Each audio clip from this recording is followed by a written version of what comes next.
அதிசயங்கள் செய்கிறவர் நம் அருகில் இருக்கிறார்.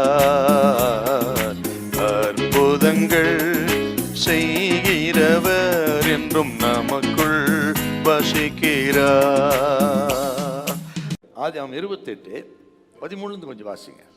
அதற்கு மேலாக கர்த்தர் நின்று, நான் உன் தகப்பனாகிய ஆபிரகாமின் தேவனும் ஈசாக்கின் தேவனுமாகிய கர்த்தர், நீ படுத்திருக்கிற பூமியை உனக்கும் உன் சந்ததிக்கும் தருவேன்.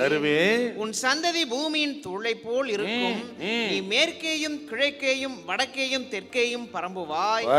உனக்குள்ளும் உன் சந்ததிக்குள்ளும் பூமியின் வம்சங்கள் எல்லாம் ஆசீர்வதிக்கப்படும்.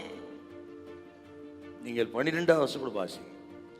அங்கே அவன் ஒரு சொப்பனம் கண்டான். இதோ ஒரு ஏணி பூமியிலே வைக்கப்பட்டிருந்தது.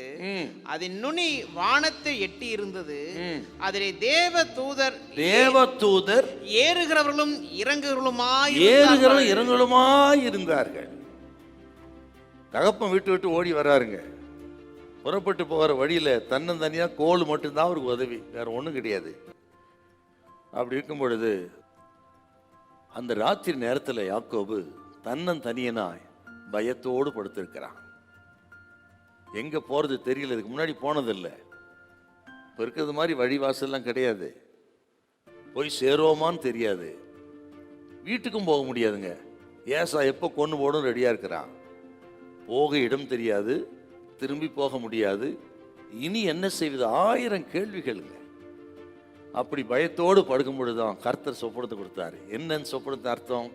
யாக்கோபே, நீ பயப்படாதே, நீ பரலோகத்தின் பார்வையில் இருக்கிறாய்.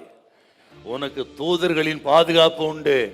நீ போகிற எல்லா இடங்களையும் உன்னை நான் ஆசீர்வதித்து ஆசீர்வாதமாய் திரும்பி வர பண்ணுவேன். நான் உனக்கு சொன்னதை செய்யும்போது உன்னை நான் கைவிட மாட்டேன். கர்த்தர் உங்களை பார்த்து சொல்றாருங்க, அவர் உங்களுக்கு சொன்னதை செய்யும் அளவு அவர் உங்களை கைவிட மாட்டார். அவர் சொன்னது ஏற்ற காலத்தில் நிறைவேறும். கர்த்தர் சொல்றாருங்க. இன்னைக்கு தேவ ஜனத்தை பார்த்து அழிக்க நினைக்கலாம், அழிக்க நினைக்க முடிய ஏசா வரலாம், எவன் அமலேக்கியன் வரலாம், பெலிஸ்தியன் வரலாம்.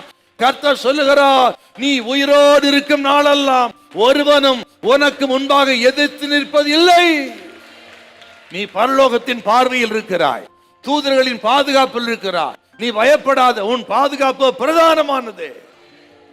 பரலோகத்தின் பார்வையில் உங்கள் குடும்பம் இருக்கிறது. ஒன்று உங்களை சேதப்படுத்த மாட்டாது. ஹல்லேலூயா, ஹல்லேலூயா.